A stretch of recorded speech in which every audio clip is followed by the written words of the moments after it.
Tes 1 2. Assalamualaikum, dicoba suara. Oke, kita mulai. Assalamualaikum warahmatullahi wabarakatuh. Selamat malam, selamat berjumpa lagi di kuliah kita, kuliah bisnis internasional. Semoga teman-teman mahasiswa tetap dalam lindungan Allah Subhanahu wa taala dan tetap sehat mengikuti semua aktivitas-aktivitas yang saudara lakukan hari ini dan besok. Oke. Untuk berikutnya ini adalah saya akan memaparkan beberapa model bisnis yang hubungannya dengan bisnis internasional ya. Kalau misalnya kemarin kita sudah belajar tentang lingkungan bisnis, kita belajar tentang moneter, kita belajar tentang organisasi internasional ya. Kita coba membahas tentang lingkup perusahaan itu sendiri.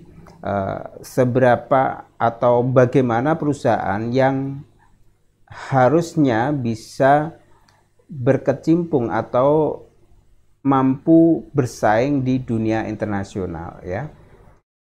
Sebenarnya suatu perusahaan itu sama dengan kalau misalnya usaha kecil ya, usaha kecil menengah UKM, kemudian juga usaha mikro, usaha yang menengah, usaha yang besar, itu secara modelnya itu hampir sama dan sama semuanya punya model bisnis masing-masing ya. Cuma nanti kalau misalnya bisnis internasional ini nanti akan berorientasi pada pemasaran dan ekspansi ke dunia internasional, artinya tidak hanya dalam satu negara saja namun juga ke beberapa negara yang bisa menerima produknya atau investasi yang diberikan terhadap bisnis yang sudah ada itu sendiri ya. Jadi hampir sama. Kalau misalnya saya sendiri juga punya bisnis ya, saya punya bisnis kuliner, cuma bisnis saya ini adalah untuk segmentasi pasar secara geografis, itu adalah bisnis lokal ya. Kalau misalnya segmentasinya ke luar negeri, tentunya ada strategi-strategi khusus yang harus diterapkan di dalam usaha itu sendiri ya. Ya, jadi mulai dari dalam nanti seperti apa pengelolaannya, kemudian juga kita konekkan dengan regulasi yang ada, kemudian juga kita survei pada peluang-peluang yang sudah ada di dunia internasional. Kemudian juga bagaimana kita menjalin komunikasi dengan perusahaan-perusahaan lokal internasional yang bisa membantu kita dalam hal produksi ataupun pemasaran. Nah, itu yang mungkin membedakan antara bisnis lokal dengan bisnis internasional ya.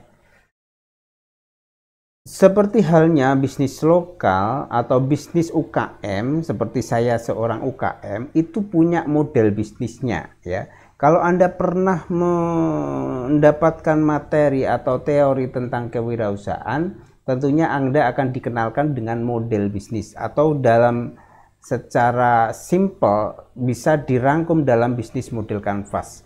Jadi peta bisnisnya itu seperti apa? Pemetaan mulai dari sumber daya yang ada, kemudian mulai kepada segmentasi yang ada, kemudian juga bagaimana relationship manajemennya, customer relationship manajemennya, kemudian pengelolaan keuangan dan pengelolaan partnershipnya, itu sebenarnya semua dituangkan dalam satu model bisnis kanvas, bisnis model kanvas itu ya. Artinya ketika kita sudah mulai bisnis, maka kita harus mengerti kemana arah bisnis kita, ataupun paling tidak kita harus mengerti peta bisnis kita itu sendiri ya. Apakah bisnis kita dalam skala lokal ataukah skala internasional, apakah skala nasional, itu harus punya modelnya ya. Bagaimana pengelolaan keuangannya, bagaimana apa saja yang menjadikan pendapatan atau menjadikan revenue atau kan pendapatan yang bisa kita olah ya menjadi cash flow yang positif ya. Kemudian juga apa saja pengeluaran-pengeluaran atau operasional yang ada di dalam bisnis kita itu sendiri. Jadi semacam itu adalah model bisnis yang dimana kita nanti bisa mengerti tentang dalemannya bisnis kita. Jadi ketika ada perkembangan, ada permasalahan, dan perkembangan kita tahu di bagian mana yang kira-kira tidak bisa berkembang. Misalnya dari human resources, artinya nanti kita harus perbaiki di sisi human resources-nya itu ya. Jadi artinya ketika kita sudah punya peta bisnis kita dan sudah mengerti dan kita tuangkan dalam satu bisnis plan itu, maka suatu saat ketika berjalan satu bisnis, maka ketika ada kekurangan kita bisa evaluasi dan kita bisa segera memperbaikinya, gitu ya. Nah, kemudian tujuan model bisnis internasional ini apa ya? Paling tidak model bisnis satu perusahaan itu seperti apa? Kalau kita sebagai pembelajar, mahasiswa, dan saya sebagai dosennya, saya ingin tahu model bisnis yang digunakan perusahaan level internasional itu seperti apa. Kemudian mengetahui komponen-komponen model bisnis internasional itu seperti apa. Komponen yang harus diterapkan itu seperti apa. Kemudian memahami model bisnis perusahaan internasional. Jadi kalau kita pelajari yang berbisnis di Indonesia itu tidak hanya bisnis orang-orang lokal saja ya. Bahkan orang-orang luar negeri itu banyak mendominasi pasar-pasar dalam domestik atau pasar-pasar dalam negeri atau domestik. Ya. Misalnya saja apa yang kita pakai sekarang, saya menggunakan komputer juga Lenovo, itu juga luar negeri walaupun investasinya di Indonesia. Kemudian saya pakai HP ini juga bukan produksi dalam negeri. Hampir semua bisnis itu secara global bisa kita rasakan sekarang ini. Yang lokal itu hampir bisa dicari dan bahkan nanti bisa susah untuk dicari. Misalnya jajanan pasar khusus Blitar itu pecel pun sudah ada di luar negeri yang produksi. Tempe juga seperti itu. Paling apa ya yang jajanan pasar itu yang lokal. Hampir semua sabun mandi, kemudian sikat gigi, pasta gigi itu Unilever. Unilever punya siapa? Ya bukan murni punya orang Indonesia ya. Indonesia mungkin ada pabriknya tapi tetap manajemennya tetap di luar negeri. Sama kalau kita misalnya punya investasi di luar negeri, mungkin produknya beredar di luar negeri tapi manajemennya tetap di Indonesia. Hampir semua perangkat yang kita pakai, yang kita konsumsi itu sedikit sekali yang menggunakan produk 100% lokal ya. Apalagi hubungannya dengan produksi massal ya. Sabun, pasta gigi ya. Kemudian juga alat-alat elektronik ya. Dan seterusnya itu hampir semua headset semacam ini ya. Ini juga saya kira bukan produksi dalam negeri. Ini produksi luar negeri, atau walaupun ada produksi di dalam negeri itu hanya perakitan atau manufacturing saja ya. Tuh.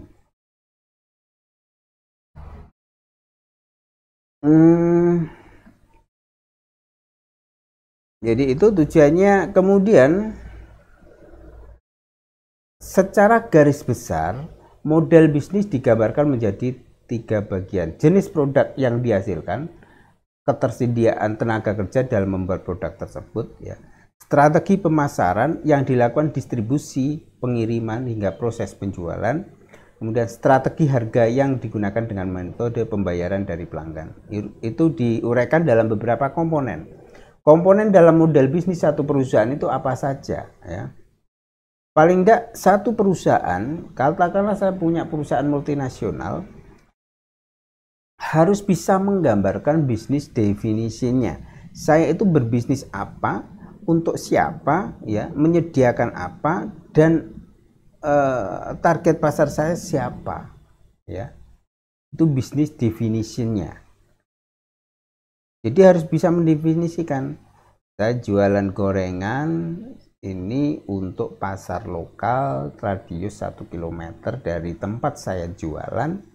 Kemudian segmentasi pasar saya khusus untuk ibu-ibu dan bapak-bapak sekitar yang suka gorengan itu, pecinta gorengan ya. Kemudian yang suka itu sekitar umur 18 sampai 30 misalnya. Itu adalah bisnis definition, harus jelas. Kemudian market segmennya, segmen marketnya harus kita kerucutkan ya. Kita tidak bisa menembak semua segmentasi pasar, tetapi kita harus bisa memilah-milah pasar berdasarkan kategori-kategori yang sudah kita buat ya. Kalau kita bisnis kuliner kita untuk segmentasi siapa ya. Saya misalnya bisnis kuliner, kuliner saya tidak tidak harga yang murah, tapi harga yang premium. Artinya apa? Segmentasi pasar saya kepada orang-orang yang memang premium, tidak mempermasalahkan harga ya, tapi mereka mempertimbangkan masalah kualitas ya. Harga nomor sekian, yang penting kualitas pelayanan dan seterusnya itu nomor satu. Nah, itu adalah segmentasi pasar. Jadi sudah bisa kita terima ya, misalnya jadi di suatu pasar itu kita tidak bersaing dengan harga yang murah, itu boleh saja dengan harga yang murah, tapi kita juga harus bersaing dengan dari sisi yang lain atau value reposisinya, kompetensinya, value-nya apa. Kita harus deliver itu. Jadi komponen yang ketiga adalah value atau kompetensi. Kita mendirikan suatu perusahaan, kita mempunyai satu produk, itu harus mengerti keunggulan atau keunikan produk kita dibanding dengan yang lain ya. Kita harus salah satu ditonjolkan. Mungkin kita tidak murah, yang lain murah, kita tidak murah, tapi kita bisa tonjolkan yang lain. Misalnya dari segi pelayanan, dari segi pelayanan itu kita cepat dibanding yang lain. Itu adalah satu value, satu nilai dari suatu perusahaan yang bisa kita unggulkan dan bisa kita edukasikan kepada calon customer kita ya. Kompetensi juga gitu. Produk saya itu berasal dari bahan-bahan yang berkualitas tinggi. Bahannya apa saja kita paparkan. Bahan saya ini dan seterusnya. Sehingga dari sisi itu kita bisa memunculkan satu produk yang istimewa. Kemudian ada QC, quality controlnya. Kita coba berikan beberapa alur quality control yang ketat. Misalnya kita punya sertifikasi quality control yang bagus, kita sodorkan kepada calon customer kita ya. Juga quality assurance ya, kita harus bisa menggaransi kualitas kita. Artinya kita mengeluarkan produk itu harus bisa menggaransi produk itu layak dan tidak cepat rusak misalnya. Nah, itu harus kita tawarkan. Kita jualan tidak hanya menjual produk dapat uang ya, tapi setelah penjualan itu harus kita pikirkan ya, mengenai dengan kualitasnya seperti apa. Kalau kita sudah punya kualitas yang certified atau tersertifikasi dengan program quality assurance yang bagus ya, tentunya kita tidak akan pede ketika menjual produk ya. Karena apa? Kita akan mengatakan itu. Orang tidak lagi berpikir harga murah, tapi harga wajar ya. Karena apa? Kita punya value atau nilai yang bisa kita unggulkan di situ. Ya. Itu dari sisi value preposisi atau kompetensinya. Kemudian dalam dalam memasarkan produk atau mengedukasi produk kita atau value-value yang sudah kita punya tadi, kita sampaikan ke calon customer itu menggunakan channel apa ya. Kalau sekarang paling umum ya channel secara online ya, email marketing, kemudian juga melalui channel-channel distribusi ya, channel-channel distribusi tiap kota misalnya, channel-channel secara digital bisa di situ ya, silahkan ada beberapa channel yang bisa kita pakai di situ.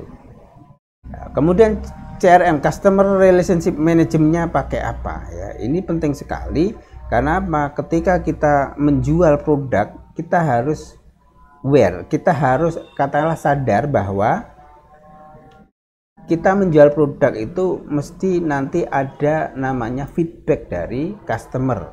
Apakah feedback positif ataukah feedback negatif? Kalau positif ya kita unggulkan, kita jadikan testimonial untuk orang lain ya. Kalau misalnya feedback negatif, kita segera minta maaf. Kira-kira apa yang kurang dari produk saya sehingga nanti bisa kita jadikan evaluasi untuk pengembangan, riset dan pengembangan ya. Kemudian tentunya profit, revenue streamnya dari mana? Ketika kita berbisnis ya, profitnya itu dari mana? Seberapa besar profitnya? Kemudian apakah profit ini bisa menutupi semua operasional? Itu harus kita hitung juga. Dan suatu perusahaan yang besar, apalagi yang terbuka, itu harus memang secara pembukuan itu harus tertib ya, harus tertib. Profitnya dari mana? Costnya apa saja ya. Kemudian komponen berikutnya adalah aktivitas bisnis. Ketika kita sudah punya usaha di bidang tertentu misalnya, kita harus mengerti alur dari kerjaan kita itu apa. Mulai dari start sampai akhir itu apa saja. Mulai apakah kita cuma perakitan saja, itu harus ada alurnya juga. Alur mulai dari ambil barang di stock center misalnya, kemudian kita pilah-pilah, kita ambil QC-nya, appearance-nya, kemudian kita gabungkan satu sama lain menjadi sebuah produk jadi, sampai kemudian QC lagi, setelah itu packaging. Nah itu harus ada alurnya, alur untuk produk kita, alur untuk mendapatkan sistematika proses yang secara berurutan. Kemudian resources-nya apa? Anda punya aset apa dalam menjalankan bisnis itu? Anda punya pabrik, Anda punya sumber daya yang bagus misalnya, Anda punya sesuatu yang bisa merupakan sumber daya ya, sumber daya manusia, sumber daya alamnya, sumber daya bahan bakunya, kemudian juga aset-aset produksinya. Nah, itu harus ada, memang harus kita ketahui dan kita petakan di situ. Nah, kemudian model bisnisnya untuk partnership ya. Untuk partnershipnya kita dalam berbisnis itu tidak mungkin berbisnis secara sendirian dan single fighter ya. Kita tentunya mempunyai partner-partner dalam berbisnis. Apakah dari sisi bahan baku, apakah dari outsourcing bagian sumber daya manusianya, apakah nanti dalam delivery-nya kita membutuhkan partnership atau kerjasama dengan orang lain ya. Sehingga kita list aja, kita membutuhkan perusahaan partnership itu seperti apa, untuk shippingnya atau deliverynya menggunakan apa, kemudian untuk packagingnya itu suppliernya dari mana, dari produknya bahan mentahnya dari mana. Nah itu harus kita ungkapkan dalam bisnis plan-nya atau model bisnisnya dalam satu perusahaan. Kemudian kita juga bisa menganalisis kompetitornya. Kompetitornya itu seperti apa? Kita harus tahu. Kita berbisnis kuliner itu kompetitornya siapa, harganya berapa ya, kenapa mereka bisa laris, kita tidak, kenapa mereka bisa menjual harga yang mahal, kenapa tidak. Itu harus kita analisis kompetitor ya. Jadi ada model-model komponen model bisnis yang perlu kita kupas dalam satu perusahaan. Nah, fungsi model bisnis itu adalah memberikan gambaran yang singkat terhadap model bisnis. Tapi nanti bisa tidak memiliki detail, tapi nanti bisa didetailkan dalam aktivitas atau aktivitas harian dalam berbisnis dalam suatu perusahaan. Kemudian menjelaskan bagaimana berbagai aspek bisnis itu terkait satu sama lain. Kemudian mengetahui dan membuat perencanaan bisnis. Nah, ketika kita sudah punya raw model atau model bisnis semacam itu, maka kita akan bisa membuat dan mengetahui tentang perencanaan bisnis itu sendiri, ya. Ini contoh model bisnis untuk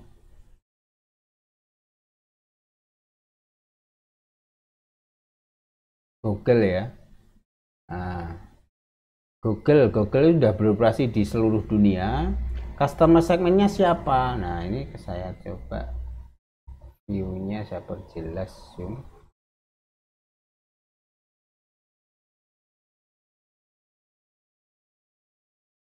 Customer segment Google, internet user, advertiser atau ad agency, pengiklan. Google itu dapatnya dari iklan.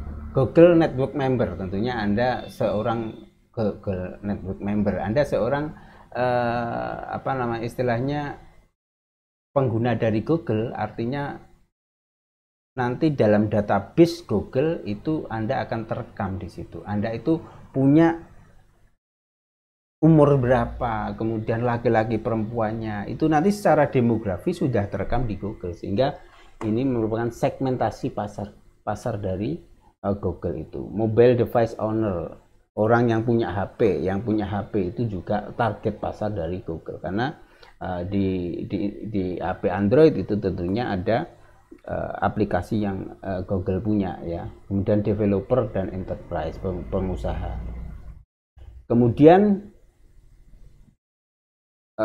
value-nya apa dari Google itu? Website ya, tentunya untuk yang paling utama adalah website ya, search engine itu ya.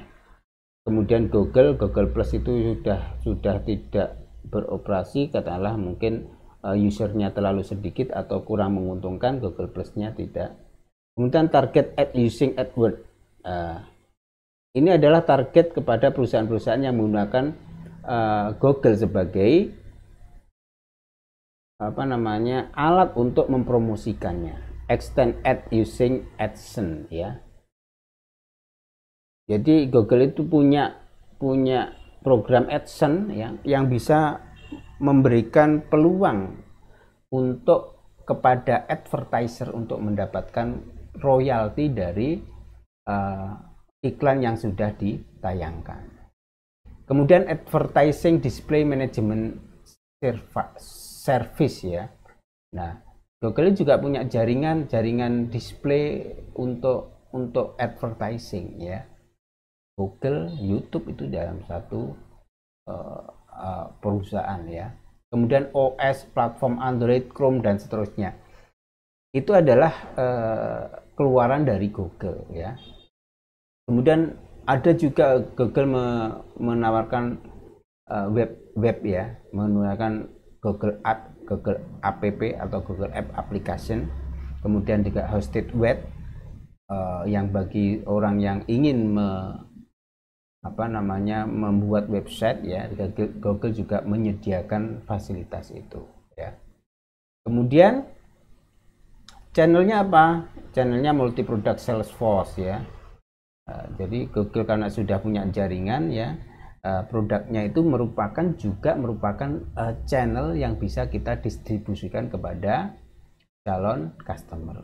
Kemudian global sales support team ya, global sales support team. Jadi channelnya menggunakan tim-tim yang ada di Google. Jadi Google ada beberapa, kayak ini Google YouTube ini juga pakai Google. Kemudian Google Classroom itu adalah produk-produk dari Google dalam satu tim ya, dari satu tim display yang bisa Anda gunakan sebagai advertiser ya, untuk menembak atau mendisplaykan dari iklan-iklan yang Anda itu ya, iklan yang Anda buat. Nah, itu adalah bisnis model dari Google. Ini contoh.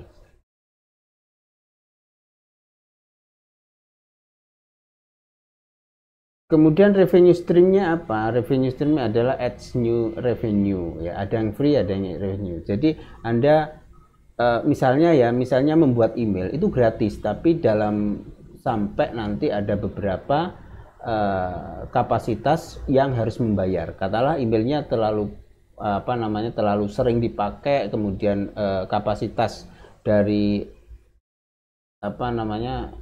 kapasitas penyimpanannya kurang, nanti Google juga memberikan fasilitas lebih, tapi harus membayar, ya. Kemudian cost-nya dari Google apa? Data center cost. Tentunya ketika membayar advertiser atau membayar AdSense, kalau di Google atau di YouTube itu ada AdSense, ya. AdSense itu program periklanan dari YouTube ataupun dari Google secara umum yang memberikan royalti kepada pengiklan atau pemilik web atau pemilik konten, ya. Kalau di YouTube adalah pemilik konten di situ. Kemudian platform desain dan development itu juga ada beberapa cost yang dikeluarkan oleh Google. Oke, partnernya, content partner, ya.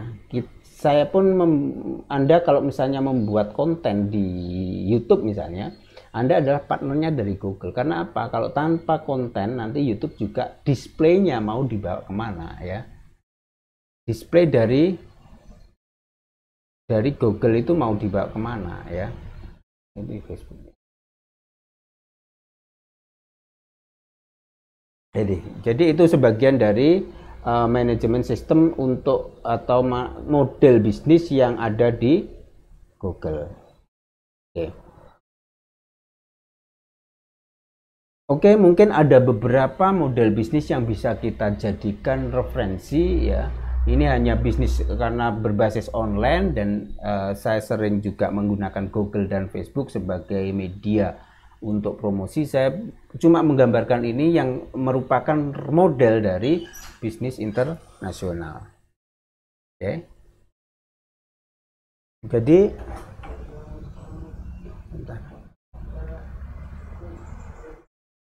Oke, dari saya itu saja yang bisa saya sampaikan.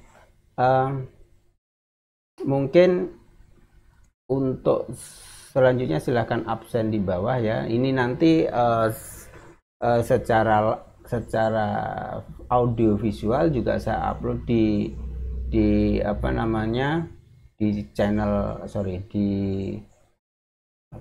channel YouTube, ya, di channel YouTube. Kemudian juga ada di Google Classroom secara secara teks, ya. Kemudian juga slideshow-nya juga saya kasihkan. Oke, silakan mempelajari tentang bisnis model yang secara internasional, ya, secara internasional. Nanti mungkin Anda bisa berterjun di dalamnya, ya. Saya sebenarnya ingin Anda untuk terjun di dalam